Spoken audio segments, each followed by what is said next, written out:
Good evening from Johannesburg. I am Tinyiko Maluleke. I am a senior researcher at the Center for Advancement of Scholarship at the University of Pretoria.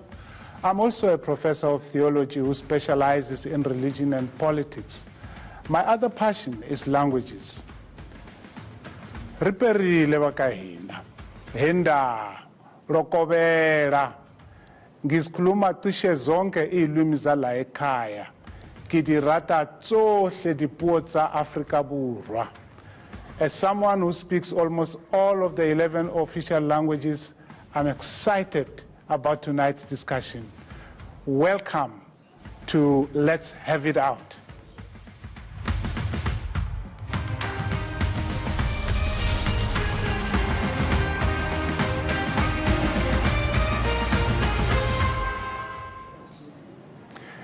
ENCA gives a variety of different newsmakers the chance to host this program, unfiltered, unaccountable, and accessible. Tonight, I want to ask the question, in these days of globalization and the fourth industrial revolution, when we as a young nation are trying to eliminate tribalism, to promote social cohesion, should we still be teaching our children to speak and to write in indigenous languages? But let me start here. The year 2019 has been proclaimed the International Year of Indigenous Languages by the United Nations General Assembly. This was done to raise global attention to the risk of the disappearance of indigenous languages. The argument is that there can be no sustainable development, no reconciliation between human beings among themselves, or even between human beings and the environment.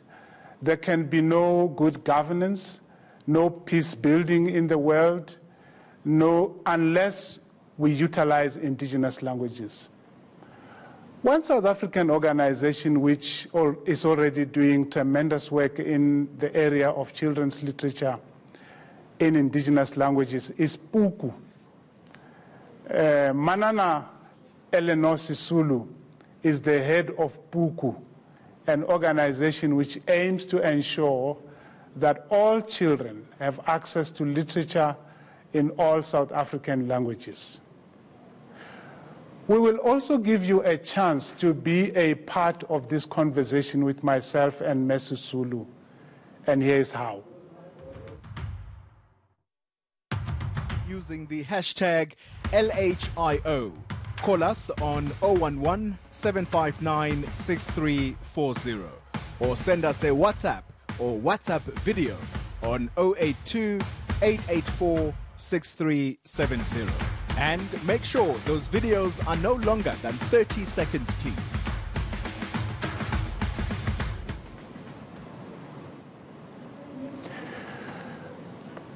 Ms. Sisulu, you have no idea how excited I am to speak to you about this topic, which is also my passion.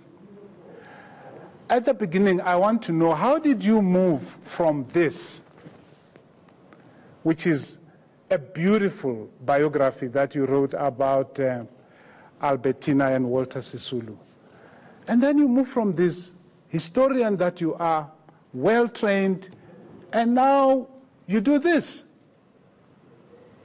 Yes, it's an interesting change, but I think I started with the children's book, which I wrote in 1994, about the first democratic elections, and I had the feeling that my children were very young and they wouldn't be able to understand the excitement and the enormous change that took place.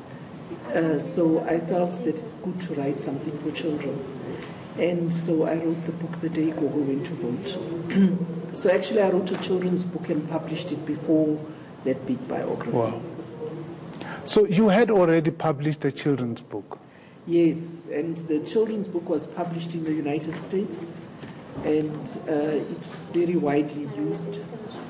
in very in educational institutions all over the US. So I felt that it's strange that it's so well received in the US, because I didn't write it for children in the US. I wrote it for South African children or children on the continent of Africa. So that's what got me into the children's book space. And I realized that children's books are so well received, they're so well reviewed, they're used in the educational system. And if you Google Dagogo when to vote, you'll find lesson plans that teachers have posted.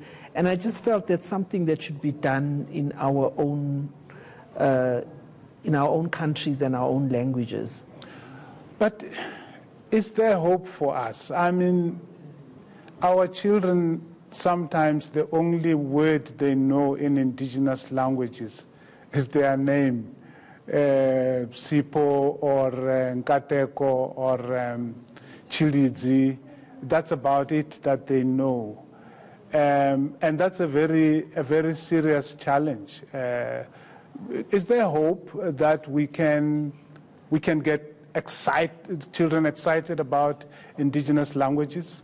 Well, you're talking about middle-class children. In fact, the majority of children in rural areas, the majority of children in the country speak the indigenous languages. The middle classes are a minority. And I think that we're concerned with books for all children. And at Puku, we worried about books for the most materially deprived and marginalized of children. And I think that children having access to books, all children need to have access to books, regardless of the economic status of their parents. And that's where we come in, because we need to make sure that all children have books, because it's an indictment on our society, and it's creating a huge disadvantage for children that they'll experience for the rest of their lives. So that's why we are really passionate about making sure that parents, teachers, librarians, educators know what is available and where to get it. Tell me how Puku, how does Puku work? How does it function? How does Puku ensure these things that you're talking about? How does Puku enable the availability of children's books in indigenous languages? Yes, I'd start by saying we are a work in progress. We're not where we are, but we want to get there quickly. We have a website, puku.co.za. So the puku.coza website, we have the books, we feature books in all our languages. And you've recently become one of our reviewers, so you'll know that we've set up review networks in all the languages. And I don't want to get on your good side. I'm not saying it to flatter you, but the Xitsonga network is actually one of the strongest. And we're very impressed by the really high quality of reviewers we have, including our good friend Mbazima Shilowa, who I must drop his name here, who has an interest in children's books, as well as Given Hlongwani. And we're excited about our other editors, Sandile Ngidi, Dr. Jadezweni, and of course our in-house editor, Lorato Trok. So we feel that we're in really expert hands when we send out our books for reviews. And we're excited about our reviewers and really pleased that they've come to the party and playing their part in preserving the languages. Excellent. We continue our conversation after the break. Make sure to use #LHIO on social media.